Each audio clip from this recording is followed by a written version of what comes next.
Hello everyone, welcome back to my channel Tanushree official. তো তোমাদের সকলকে জানাই আমার অন্য একটি ব্লগে অনেক অনেক ওয়েলকাম। আর আজকে ছিল রামনবমী, তাই ভাবলাম তোমাদের সাথে ছোট্ট করে ভিডিওটি শেয়ার করে দিই।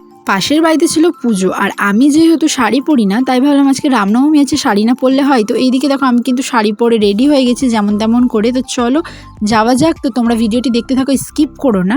আর এখানে আমার ভয়েস কভার দেওয়ার একটাই কারণ, যেহেতু চারিদিকে মাইক বাজছিল, এদিকে আমি আর আমার মেয়ে বেরিয়ে পড়েছি। তো দেখো সবাই কিন্তু এখনও পুজোর ঠাকুরমশাই আসেনি, সবাই বসে আড্ডা ইয়ার্কি মারছে। আর এটা হচ্ছে আমার মেয়ের বান্ধবী, এর নাম হচ্ছে গুড়িয়া। একে পেলে আমার মেয়ে খুব খুশি হয়ে যায়। তো এই যে দেখো এখানে কিন্তু হবে পুজো। তো এখানে কিন্তু ঠাকুরমশাইয়ের যে হয় না, একজন এসেছে পুজোর সমস্ত কিছু জোগাড় করে দিতে।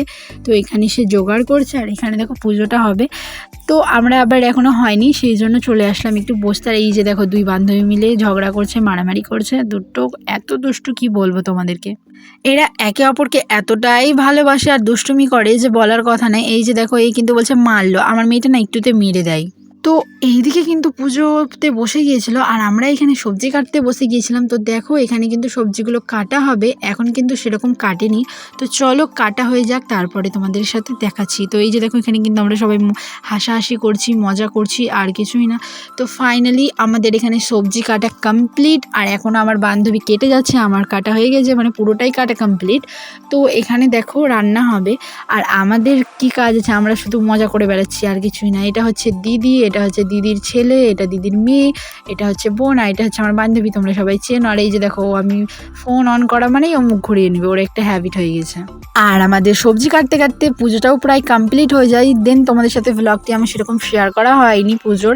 তো এই যে দেখো যেটুকুটা ক্লিপ পেয়েছি সেইটুকুটাই নিয়েছি, কারণ যেহেতু আমি প্রপার একটা ভ্লগার নয়। তো এখানে পুজো প্রায় কমপ্লিট, আমার ভোগ নেওয়া হয়ে গেছে, প্রসাদ নেওয়া হয়ে গেছে। তো এবার ফাইনালি বাড়ি চলে যাবো। অ্যাটলিস্ট বাড়ি পৌঁছে গেছি, আমার মেয়ে তো ওখানেই ছিল। আর এই যে দেখো সেই দিনটার ওয়েদারটা কেমন, ওয়েদারটা এতটাই খারাপ ছিল যে ভাবছিলাম বৃষ্টি হবে, বাট বৃষ্টিটা হয়নি। অনেক লাকি আমরা যে বৃষ্টিটা হয়নি। তো ওয়েদারটা প্রচুর খারাপ। এইদিকে আমার মেয়ে বললো যে গঙ্গাধার যাবো মা ঘুরু করতে। তো ফাইনালি ওকে নিয়ে একটু ঘুরতে বেরোচ্ছি, কারণ একটু না ওকে টাইম স্পেন্ড দিলে হয় না। আর এইদিকে দেখো সবাই কিন্তু র্যালিতে বেরিয়েছিল। তো ফাইনালি এটা দিয়ে যাচ্ছিলো, অ্যাটলিস্ট আমাদের সাথেও তাদের দেখা হয়ে গেল। এই যে দেখো আমাদের মাঠটা আছে কিন্তু পুরোটাই ফাঁকা, যেহেতু সেই টাইমে সবাই ফুটবল খেলে, দেন ব্যাটবল খেলে। বাট আজকে যেহেতু র্যালি ছিল, পুরোটাই ফাঁকা। তো আমরা পৌঁছে গেছিলাম আরেকটি মন্দিরে আমাদের বাড়ির কাছেই। তো এই যে দেখো মন্দিরটি এখন তালা বন্ধ রয়েছে, এখানেও কিন্তু গান বাজছিল। তো এখানেও কিন্তু পুজো হয়ে গিয়েছে। তো আমরা যেহেতু ওখানে ছিলাম, তো আসা হয়নি, তাই ভাবলাম একটু ঘুরে আসি। আর এই যে দেখো আমাদের এখানকার পরিবেশ, গ্রাম্য পরিবেশ, এটা হচ্ছে জমি, তার উপরে আছেন গঙ্গা।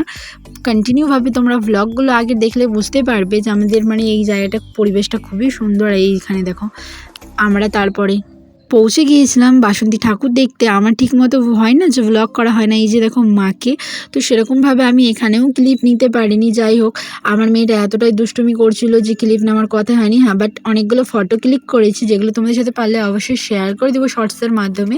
এখানে দেখো প্রচুর কিন্তু এখানে ভিড় হয়ে যাবে, যেহেতু আমরা খুব সন্ধ্যে টাইমে গেছি, সেরকম ভিড় নেই, টুকটাক আছে। বাট কি আর করা যাবে বলো, যেহেতু ছোট বাচ্চা আছে, তাড়াতাড়ি যেতে হতো। তো এই যে দেখো এইটাতে আমার মেয়ে বলছে চাপবে, কিন্তু আমার মেয়ে তো এর মধ্যে চাপবে না, কারণ ও একটুতেই ভয় করে, কান্না করে। তো ও জাস্ট ওকে নিয়ে গেলাম মজা করানোর জন্য, ওকে এবার বলছি চাপ, ও চাপবে না। তো ভিডিওটা এতটাই ভালো লেগে থাকলে লাইক, কমেন্ট, শেয়ার, সাবস্ক্রাইব। তো সবাই ভালো থেকে সুস্থ।